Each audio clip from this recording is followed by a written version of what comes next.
कहते हैं देवों की भी देव है त्रिदेव, ब्रह्मा विष्णु और महेश। ब्रह्मा जी को सृष्टि का रचयिता, भगवान विष्णु को सृष्टि का रक्षक और महादेव को विनाशक कहा गया है।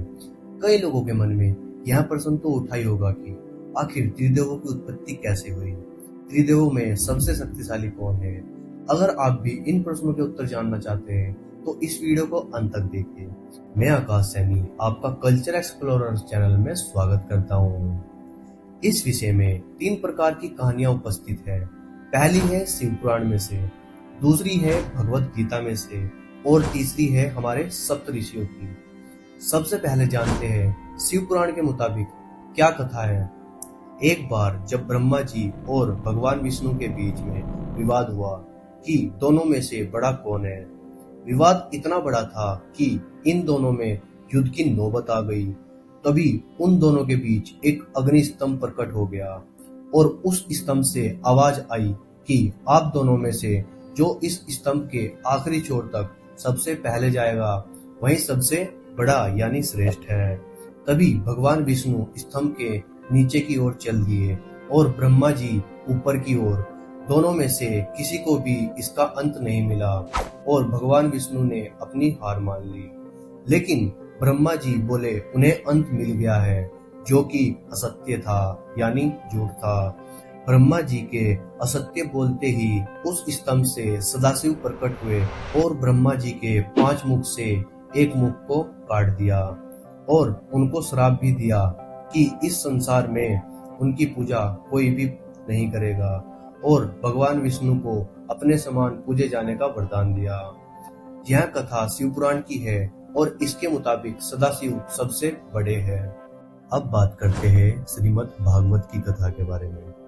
जब एक बार सप्तऋषियों में चर्चा हो रही थी कि ब्रह्मा विष्णु और महेश में से सबसे बड़ा कौन है, इसीलिए उन्होंने त्रिदेवों की परीक्षा लेने की सोची और इसके लिए उन्होंने भृगु ऋषि जी से कहा।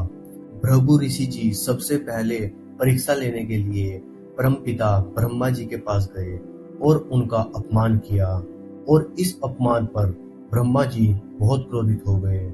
इसके बाद भृगु ऋषि जी भगवान शिव के पास गए और उनका अपमान किया। फिर बाद में जब वह भगवान विष्णु के पास गए तब विष्णु जी विश्राम कर रहे थे। तब भृगु ऋषि जी ने उनकी छाती पे लात मारी। उनके इस बर्ताव से भगवान विष्णु को जरा भी क्रोध नहीं आया और उन्होंने ऋषि भृगु के पांव पकड़ लिए और उनसे पूछा कि कहीं उनके पैर में चोट तो नहीं लगी, क्योंकि मेरी छाती का भार बड़ा कठोर है जिससे आपके पैर में चोट लग सकती थी। भगवान विष्णु की इस बात को सुनकर भृगु ऋषि जी ने उनसे माफी मांगी और सप्तऋषियों ने माना त्रिदेवों में भगवान विष्णु श्रेष्ठ है। अगर इन कथाओं की माने और मनुष्य अपनी पूरी बुद्धि लगाकर भी सोचे तब भी वह त्रिदेवों की तुलना नहीं कर पाएंगे। शिव पुराण, विष्णु पुराण, इन दोनों ग्रंथों में त्रिदेवों को श्रेष्ठ बताया गया है और ऐसे कोई जानकारी नहीं है कि इनमें से सबसे श्रेष्ठ कौन है।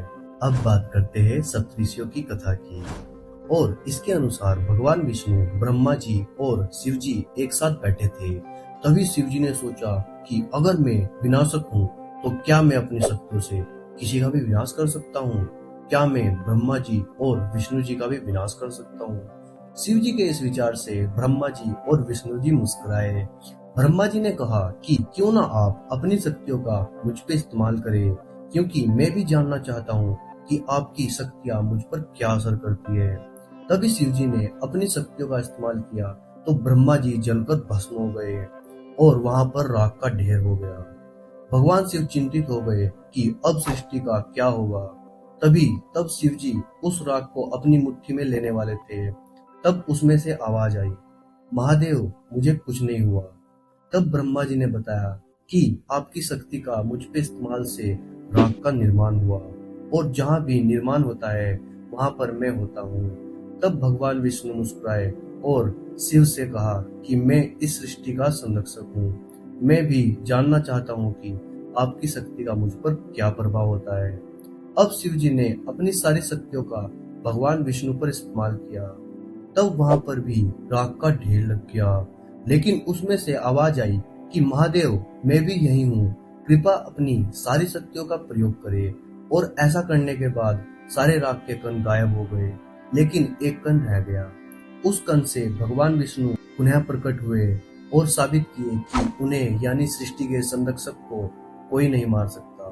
तब महादेव जी ने सोचा कि ब्रह्मा जी और विष्णु जी का विनाश नहीं कर सकता, और अगर मैं अपने आप का विनाश करूं तो क्या उनका भी विनाश हो जाएगा?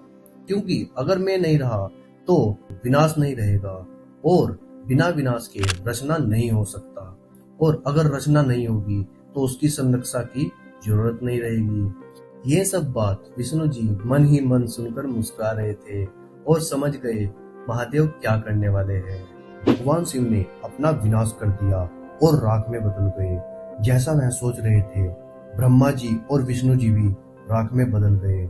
इसी के चलते पूरी सृष्टि में अंधकार छा गया और वहां पर राख के ढेर के अलावा कुछ नहीं था। तब राख से आवाज आई, यहाँ पर राख का निर्माण हुआ है, और जहाँ निर्माण होता है वहाँ मैं होता हूँ। तभी उस राख से ब्रह्मा जी प्रकट हुए, उसके बाद विष्णु जी और अंत में शिव जी प्रकट हुए। क्योंकि जहाँ रचना होती है वहां पर सबसे पहले सुरक्षा आती है, फिर विनाश। इस घटना से शिव जी ने जाना कि त्रिदेवों का विनाश असंभव है, और इस घटना की स्मृति के लिए भगवान शिव ने उस राख को अपने शरीर पे लगा लिया, और तब से उन्हें शिव भस्म कहा गया। इस कथा से हमने जाना कि त्रिदेवों की आपस में तुलना करना व्यर्थ है, और हमें उनकी भक्ति करनी चाहिए। क्योंकि जहाँ रचना होगी वहाँ ब्रह्मा जी होंगे। उस रचना की संरक्षा के लिए भगवान विष्णु, और अगर रचना होगी तो भविष्य में उसका विनाश भी जरूरी है, क्योंकि विनाश के बिना रचना संभव नहीं। इसीलिए तीनों देवियों की आवश्यकता है इस सृष्टि को चलाने के लिए। आज की इस वीडियो में इतना ही। अगर आपको ये जानकारी अच्छी लगी हो तो इस वीडियो को लाइक और हमारे चैनल को सब्सक्राइब कर बेल आइकन को प्रेस कर ले, जिससे आप ऐसी इंफॉर्मेटिव वीडियोस सबसे पहले देख सके। और हमें कमेंट करके बताएं कि आप इनमें से कौन से त्रिदेव को सबसे ज्यादा मानते और पूजते हो। जय श्री राम। हर हर महादेव।